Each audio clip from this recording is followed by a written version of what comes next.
How do we objectively compare ideas?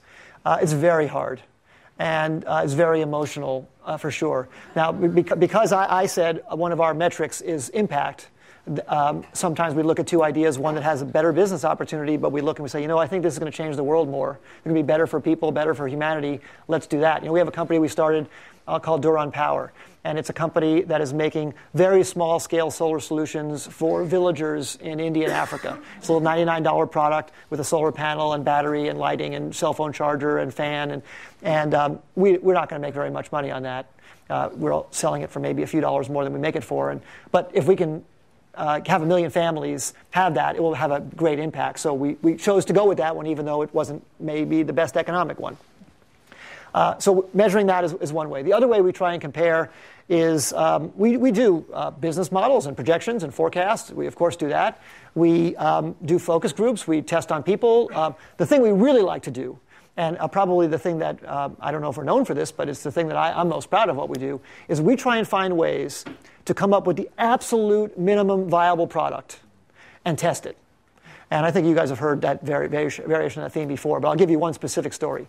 So one thing that I wanted, going back to things I want, it was like 1997 or 1998, I think, and people were starting to use credit cards online. Amazon was taking off, but still a lot of people were scared about putting credit cards online. And I wanted to get a new car, and I didn't want to go to a dealer. And I just hated the hassle of going to a car dealer. I've been so messed up by all the lies and everything that I got from going to a car dealer. So I wanted to go to a website, and I wanted to do the whole transaction on a website, and I wanted the car to show up at my house in a flatbed truck. And I thought that's the way the whole transaction should occur.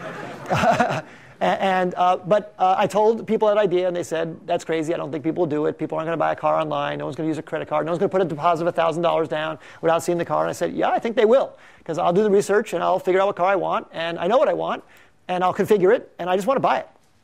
So that was the concept. It was called Cars Direct. And we had a lot of disbelievers, but we had a budget of $100,000 in 90 days. I gave a particular CEO that we found a budget of $100,000 in 90 days to see if someone wants to buy a car online. And the idea was to make a website where you could configure some cars, and we'd see if people would put in a $1,000 deposit to do it, and then if they did, we would sell them the car. And he kept on coming back into me, 30 days in. Okay, we're talking to car dealers about this and getting supply. I go, what are you talking to car dealers for? I just want you to make a website. And he's talking to find out how to become a dealer for Ford and a dealer for Honda and all that. We're not going to do that. We're just seeing if someone wants to do it. And then he'd come back in 60 days and, well, I'm working on this. And I kept, on the 80th day, I said, just put the site up. And if someone buys a car, put it up at the end of the day. If someone buys a car by the morning, we'll turn the site off, and we'll go buy them at the Honda Auto Mall down in Monrovia, and we'll deliver the car to them. We are not trying to actually sell a car. We're trying to... So he finally put the site up on one Thursday evening. I remember coming in on Friday, and he came up to me excitedly. We sold 4 cars. I said, hurry up and turn the site off. But we saw that people wanted to buy a car. And they didn't know that we were driving down to pick up the car, and that didn't matter. But then we turned the site off, and then we built out the system because the test worked. We found out that someone actually would do that. So I really, really try and do that all the time with our companies. Like, how can you find out in some fake kludge way, do people really like what you have? And then go build the whole thing if they do. But don't build the whole thing first and then find that out afterwards.